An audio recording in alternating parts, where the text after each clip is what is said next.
আসসালামু আলাইকুম। আজ আপনাদের সাথে একটি চমৎকার বই নিয়ে কথা বলবো।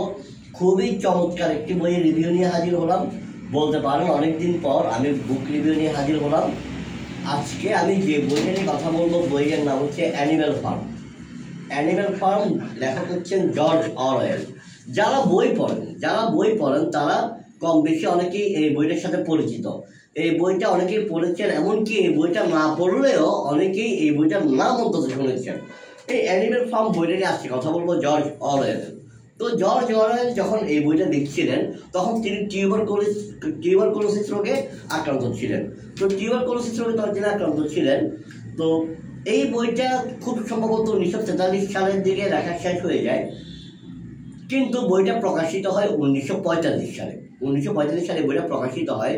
এই বইটা যখন জর্জ অরওয়েল লিখছিলেন তখনই তিনি মনে মনে ভাবছিলেন এই বইটা হয়তো প্রকাশ করতে গেলে ঝামেলা হতে পারে, এবং সেটাই হলো। বইটা লেখার পরে কোনো পাবলিকেশনে কি তার এই বইটা প্রকাশ করতে চাচ্ছিল না, এবং অরওয়েলের অনেকগুলো বই বেশিরভাগ বই যে পাবলিশারটা পাবলিশ করতো ফেভার ওই সমস্ত সরাসরি জানিয়ে দিল তোমার এই বই আমরা পাবলিশ করবো না। তো শেষ পর্যন্ত তিনি সিকার অ্যান্ড ওয়ারবার্গ পাবলিশার থেকে 1945 সালে এই বইটা পাবলিশ করেন। কি আছে এই বইতে প্রথমে একটু বলি। এই বইটা উনি মূলত লিখেছিলেন, জর্জ অরওয়েল নিজে একজন সোশ্যালিস্ট ছিলেন, কিন্তু তিনি 1917 সালে যে রুশ বিপ্লবটা হয়েছিল, রুশ বিপ্লবের পরে যে জার নিকোলাসের পতন হয়েছিল, হওয়ার পর রুশ বিপ্লবের পর মানুষ কি স্বপ্ন দেখছিল, সোভিয়েত ইউনিয়নের কি হলো জন্ম হলো। সোভিয়েত ইউনিয়নের জন্ম হওয়ার পর মানুষ কি স্বপ্ন দেখেছিল যে সাম্য প্রতিষ্ঠা হবে, ন্যায় বিচার প্রতিষ্ঠা হবে, অধিকার প্রতিষ্ঠা হবে, কিন্তু প্রতিষ্ঠা হয়নি। জোসেফ স্ট্যালিন যে একজন মূলত ন্যায় প্রতিষ্ঠার নাম দিয়ে আসলো, মানুষের অধিকার প্রতিষ্ঠার নাম দিয়ে আসলো, সাম্য প্রতিষ্ঠার নাম দিয়ে আসলো, তিনি একজন স্বৈর শাসক হয়ে উঠেছিলেন। এবং এই জোসেফ স্ট্যালিনকে কটাক্ষ করে কিন্তু কি এই বইটা অনেক কিছু লেখা আছে। যদিও এই বইটা দেখেন লেখা আছে অ্যানিম্যাল ফার্ম, এই বইতে কিন্তু জোসেফ স্ট্যালিনের নাম ধরে কিছু লেখা নাই, কিন্তু আপনার বইটা পড়া আপনি অনেক কিছুই বুঝে যাবেন। বইটাতে আপনার এটা বোঝানো হয়েছে যে একটা বিপ্লব কিভাবে হতে পারে, একটা বিপ্লব কিভাবে সফল হতে পারে এটাও বোঝানো হয়েছে, আবার একটা বিপ্লব কিভাবে ব্যর্থ হতে পারে সেটাও বোঝানো হয়েছে। আরও যে একটা কথা আছে যে আপনার যে যায় লঙ্কায় সে হয় রাবণ, এরকম একটা কথা আছে। তো আসলে কিন্তু কি বিষয়টা এরকম বোঝানো হয়েছে যে কি ক্ষমতা যার হাতে থাকুক, সে যদি সৎ না হয়, সে যদি অসৎ হয়, সে যদি স্বৈরশাসক হয়ে উঠে, তাহলে যার হাতে ক্ষমতায় যাক না কেন জনগণ শোষিত হয়, অধিকার থেকে বঞ্চিত হয়, এটাই বোঝানো হয়েছে। তো এখানে আসলে জোসেফ স্ট্যালিনের নাম ধরে কিছু লেখা নেই, রুশ বিপ্লবের নাম নিয়েও কিছু লেখা নেই, কিন্তু কিভাবে বুঝলেন রুশ বিপ্লব, কিভাবে বুঝলাম আসুন একটু বলি। বইটাতে একটা ফার্মের কথা আমরা দেখতে পাই, ম্যানর ফার্ম, যে ফার্মের মালিক ছিল মিস্টার জোন্স। তো মিস্টার জোন্সের উপর ফার্মের যে পশু পাখিরা ছিল, এই পশু পাখিরা অসন্তুষ্ট ছিল এবং তারা মিস্টার জোন্সের কাছ থেকে একটু মুক্তি পেতে চাচ্ছিল। তো তাদের কাছে আশার আলোকবার্তিতা হয়ে আশার আলো হয়ে আসেন মেজর নামের একটা বৃদ্ধ জ্ঞানী শুকর। বৃদ্ধ মেজর চিন্তা করলো যে আমি আর বেশি দিন বাঁচবো না, আমি একটা বিপ্লব দিয়ে যাই, আমি এদের মনে একটা আশা জায়গায় যাই, এদেরকে একটা প্রস্তুত করে যাই। তো মেজর একদিন দাঁড়ায়, সবাইকে ডাকে, ফার্মের সবাইকে ডাকে, একটু মন দিয়ে শুনুন, অনুরোধ করছি। তো বৃদ্ধ শুকর যে মেজর, সে সবাইকে ডাকে, সবাইকে ডাকে, ডেকে এটা জ্বালাময় বক্তৃতা দেয়। সে সবাইকে সম্বোধন করে মাই ডিয়ার কমরেড হিসাবে সম্বোধন করে। তো সে বলে যে দেখো, যে মুরগি কি দে, হাঁস মুরগি কি দে, ডিম দে, এই ডিম কেনে মানুষ, গরু কি দে, দুধ দে, ডিম এই দুধ কেনে মানুষ, ঘোড়া ভেড়া এরা অনেক পরিশ্রম করে, এগুলো ফল কেনে মানুষ, অর্থাৎ আমাদের শত্রু হচ্ছে মানুষ। কে বলতেছে? মিস্টার মেজর, বৃদ্ধ জ্ঞানী শুকর। আমাদের শত্রু হচ্ছে মানুষ, আমরা যদি এই মানুষকে দৌড়াইতে না পারি তাহলে কিন্তু আমরা দিনের পর দিন শোষিত হব। তা আমাদের উচিত এই যে মালিকটা আছে ম্যানর, ওরে আর ওর বউ, এই দুজনকে আমরা দূরে দিয়ে আমরা মুক্ত। তো তারা কি করে, মিস্টার মেজরের কথা কাজ হয়। মিস্টার মেজরের কথা কাজ হওয়ার পর কি হয়, সবাই মিলে অতর্কিত একটা বিপ্লব করে এবং অতর্কিত একটা আক্রমণ করে কার উপর? ফার্মের মালিক মিস্টার জোন্সের উপর। তো মিস্টার জোন্স কি করে অতর্কিত আক্রমণে, ফার্মের নাম ছিল ম্যানর ফার্ম আর মালিক ছিল মিস্টার জোন্স। তো ফার্মের নাম ছিল ম্যানর ফার্ম আর মালিক ছিল মিস্টার জোন্স। অতর্কিত আক্রমণের মুখে মিস্টার জোন্স তার স্ত্রীকে নিয়ে বউকে নিয়ে পালাই যাওয়ার পর ওরা তো খুশি, আমরা এখন মুক্তি পেয়ে গেছি, আমরা এখন মানুষের আন্ডারে থাকবো না। তো ওরা কি করে, নিজেদের মতো কতগুলো রুলস বানায়, যেমন তারা একটা কথা বলে যে যাদের পা একটা তারা ভালো, যাদের পা দুইটা তারা খারাপ। ঠিক আছে, এখানে দুই পা আলা বলতে মানুষই কটাক্ষ করা হয়। যাদের পা খারাপ, পশু পাখির মধ্যে কিন্তু অনেক দুই পা আছে, যেমন মুরগি পা কয়টা? দুইটা। হাঁসের পা কয়টা? দুইটা। পাখির পা কয়টা? দুইটা। এখন মনে করেন যে কি অনেকের পা দুইটা আছে। এখন কিন্তু দুই পা বলতে কাদেরকে কটাক্ষ করা হয়? মানুষকে। এখন বলে কি যারা চাই তারা ভালো, দুই ভালো বলে খারাপ। তো এরপরে কি হয়, তো এখানে ওরা ওদের রুলস বানায়, এই বইতে রুলস 7টার মতো রুলস বানায়। যেমন তার মধ্যে ওরা বলে যে সব অল এনিমেলস আর ইকুয়াল, কথাটা একটু মনে রাখেন, অল এনিমেলস আর ইকুয়াল, সব কথা। তারপর কি অ্যালকোহল খাওয়া নিষিদ্ধ। তারপর তাদের যে জাতীয় সঙ্গীত ছিল, জাতীয় সঙ্গীতের নাম হচ্ছে দ্য বিস্ট অফ ইংল্যান্ড, তারা সবাই মিলে ওটা গাইতো আর কি। তো এরপরে অ্যালকোহল খাওয়া নিষিদ্ধ। তারা বলে যে তারা আগে যে বিছানায় ঘুমেছে সেই বিছানায় কেউ ঘুমাবে না, সেই হাবি যাবে বক্ষ চক্র বহুত কিছু। তখন তারা কি সুখী শান্তিতে থাকতে লাগে প্রথম কিছুদিন তারা সুখী শান্তিতে থাকে। ফার্মের লিড দিচ্ছিল স্নোবল এবং নেপোলিয়ন নামে দুইটা শুকর। কিন্তু স্নোবল ছিল সৎ, যার কারণে তার জনপ্রিয়তা ছিল বেশি। এটা নেপোলিয়ন মানতে পারে না। নেপোলিয়ন বলেন যে এই যদি থাকে তাহলে আমি ফার্মে রাজত্ব করতে পারবো না। নেপোলিয়ন কি করে, তার কিছু অনুগত কুকুর ছিল, এই কুকুরগুলোকে দিয়ে স্নোবলের পিছনে লেগে দিয়ে দেয়। স্নোবলের উপরে কুকুরগুলো আক্রমণ করার পর স্নোবল কি হয়, ওই ফার্ম থেকে পালাই যায়, বেচারা জামা পালাই যায়। এখন ফার্ম পুরোটা নেপোলিয়নের হাতে। নেপোলিয়ন ছিল চরম লেভেলে স্বৈরাচার। নেপোলিয়ন কি করতো, তার ইচ্ছা মতো সবকিছু করতো, তার ফায়দা নেওয়ার জন্য সবকিছু করতো। যেখানে তার ফায়দা, সে শুধু তার ফায়দা নেই দেখতো। ফার্মে প্রথম কিছুদিন সবাই সুখী শান্তিতে ছিল, কিন্তু ধীরে ধীরে তারা দেখতে পারে যে মিস্টার জোন্স যখন ছিল, মিস্টার জোন্সের সাথে কিছু কুকুর সারাক্ষণ ঘুরঘুর করতো, সেই কুকুরগুলোই নেপোলিয়নের সাথে ঘুরঘুর করতেছে। তারপর কিছু দালাল ছিল মিস্টার জোন্সের পক্ষে, তারা এখন নেপোলিয়নের পক্ষে। আর সবাই একটা জিনিস খেয়াল করে যে মিস্টার জোন্স একটা জিনিস খেয়াল করে, নেপোলিয়নের পক্ষে যারা নেপোলিয়নের অনুগত, নেপোলিয়ন নিজের স্বার্থ হাসিল করে, তাদের স্বার্থ হাসিল করে। কিন্তু যারা নেপোলিয়নের বিপক্ষে কথা বলে, তাদেরকে নেপোলিয়ন কি টিকতে যারা শান্তিতে থাকতে যারা নেপোলিয়নের অনুগত, তারা কাজ কাম তেমন একটা করে না, শান্তিতে থাকে, ভালো ভালো খাবার খায়। আর যারা নেপোলিয়নের বিরুদ্ধে, তাদেরকে কি করে অত্যাচার করা হয়। অনেক ক্ষেত্রে দেখা যায় তারা মিস্টার জোন্সের আমলে যে পরিমাণ শান্তিতে ছিল, বর্তমানে সেই শান্তিতে নেই, বরঞ্চ তাদের জীবনযাত্রা মানটা আরো খারাপ হতেছে। তো বিপ্লবটা হয়েছিল কি জন্য, একটা ভালো উদ্দেশ্যে, মুক্তির জন্য, এবং বিপ্লবটা সফল হয়েছিল।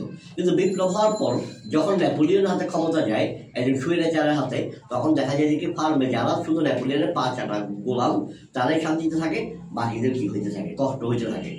তো দেখা যায় বিপ্লবটা ব্যর্থ হইতে থাকে। তো ওইখানে দুইটা ঘোড়া ছিল, একটু মনে রাখেন। ঘোড়া একটা নাম হচ্ছে বক্সার, একটা হচ্ছে ক্লোভার। এই বক্সার মূলত কারা জানেন? বক্সার হচ্ছে তারা, বক্সার ঘোড়াটা কি জানেন? বক্সার ঘোড়াটা মনে মনে স্বপ্ন দেখে যে একদিন আমরা কি শান্তিতে থাকবো, যত কিছু হোক সব কিছুর পর সুদিন আসবে, দিন ভালো আসবে, আমরা শান্তিতে থাকবো, আমাদের অধিকার প্রতিষ্ঠা হবে। কিন্তু দেখা যায় যে কি না, অধিকার প্রতিষ্ঠা হয় না। আস্তে আস্তে তারা কি বলেছিল, অল এনিমেলস আর ইকুয়াল, কিন্তু দেখা যায় যে না, লাস্ট ওটা পাল্টে হয়ে যায়, all animals are equal but some animals are more equal. তারপর দেখা যায় যে কি অ্যালকোহল খাওয়া যাবে না বলে, কিন্তু তারা অ্যালকোহল খাওয়া শুরু করে। বাকিরা বলে যে কি তোমরা অ্যালকোহল খাচ্ছ কেন? তখন ওরা বলে যে না, অ্যালকোহল খাওয়া আসলে খারাপ না, অতিরিক্ত খাওয়া খারাপ। তারপর বলে যে বিছানায় ঘুমাবে না, কিন্তু তারা বিছানায় ঘুমানো শুরু করে। তখন বাকিরা বলে যে কি তোমরা বিছানায় ঘুমানো শুরু করছো কেন? বলে বিছানায় ঘুমানো খারাপ না, বিছানায় যদি তোষক থাকে, ব্যাগ থাকে, তাহলে খারাপ। অর্থাৎ এখানে কি বোঝা যায়, গরিব মানুষ নিয়ম ভঙ্গ করে, ধনীরা নিয়ম বানায়। অর্থাৎ এভাবে কিন্তু দেখা যায় যে কি লাস্টের দিকে দেখা যায় যে নেপোলিয়ন একটা উইন্ডমিল বানায়, কিন্তু ওই উইন্ডমিলটা ভালোভাবে বানানোর আগে ওটা ধসে পড়ে। তখন নেপোলিয়ন কি করবে? নিজে ব্যর্থতা ঢাকা লাগে, ঢাকার জন্য কি বলে, ওই যে আমি স্নোবলকে ধরে দিয়েছিলাম, স্নোবল আসলে আমাকে দিচ্ছে আসলে না।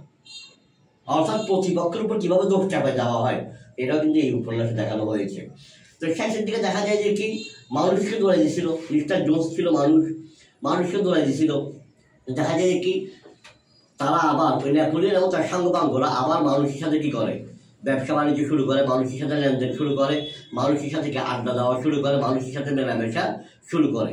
এমনকি লাস্টের দিকে কোনটা মানুষ কোনটা শুকর সেটাই বোঝা যায় না। যেমন লাস্টে যদি আমি বলি, লাস্টে কি ছিল, the creatures outside look from pig to man and from man to pig and from pig to man again, but already it was impossible to say which was which. অর্থাৎ কোনটা শুকর কোনটা মানুষ এটা বোঝা যাচ্ছিল না। অর্থাৎ যে মানুষকে ধরে যাওয়া হয়েছিল সে মানুষে আবার আসলো, মিস্টার জোন্স আসে নাই, কিন্তু অন্য মানুষ আসছে, মানুষের সাথে আবার লেনদেন শুরু হয়েছে, মানুষের সাথে আবার দহরম মহরম সম্পর্ক শুরু হয়েছে, মানুষের সাথে আবার কি ভালো সম্পর্ক শুরু হয়েছে। এখনই বলতে পারেন সেটা রুশ বিপ্লবের সম্পর্ক কি। রুশ বিপ্লব কেন হয়েছিল? মানুষের ন্যায় প্রতিষ্ঠার জন্য। জার নিকোলাস, এখানে মিস্টার জোন্স হচ্ছে জার নিকোলাসের প্রতিচ্ছবি। জার নিকোলাসের প্রতিচ্ছবি, ওর মেজর হচ্ছে কার্ল মার্কস অথবা লেনিন, এদের প্রতিচ্ছবি, যারা সাম্য, ন্যায় এবং অধিকার প্রতিষ্ঠার স্বপ্ন দেখিয়েছিল। হ্যাঁ, তারপর আপনার নেপোলিয়ন হচ্ছে জোসেফ স্ট্যালিন।